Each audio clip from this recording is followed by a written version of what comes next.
The wind howled through the Ural Mountains, cutting like a knife through the frozen landscape.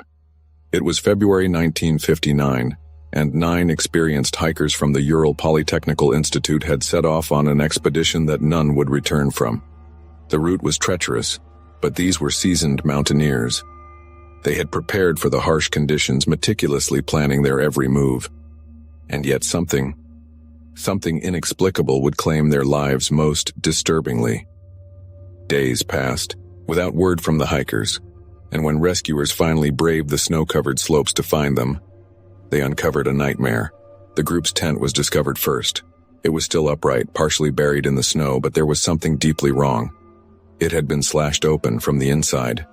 Their belongings, boots, food, journals, all left behind, as if they had fled in terror.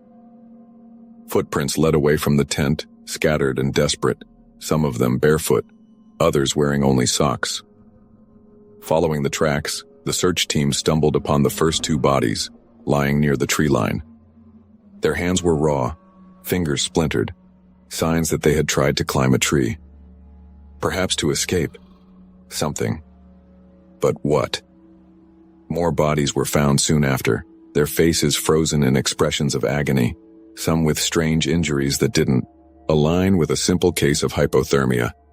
Then, 2 months later, when the last 4 were discovered buried beneath the snow, the mystery only deepened.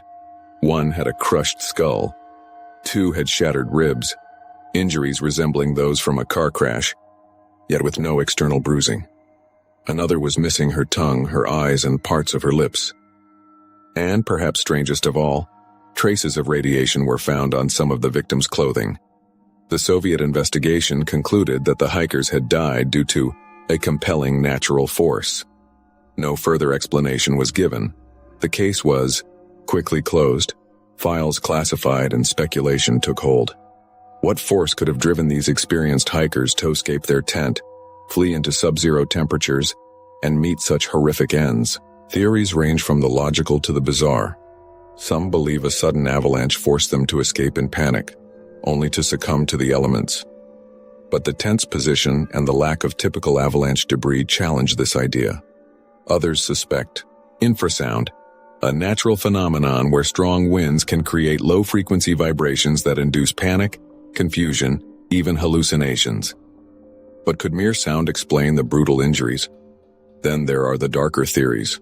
Some whisper of military tests gone wrong, secret weapons, perhaps chemical or explosive, that left the hikers with devastating internal trauma. Others suggest an encounter with something not human. Witness reports from the time spoke of strange orange orbs in the sky, possibly military flares, or something else. And then, of course, there's the theory of the Yeti, the idea that something monstrous had driven them from their tent in blind terror. In 2019, Russian authorities reopened the case, officially ruling that an avalanche, combined with poor visibility and extreme cold, had caused the hikers' deaths.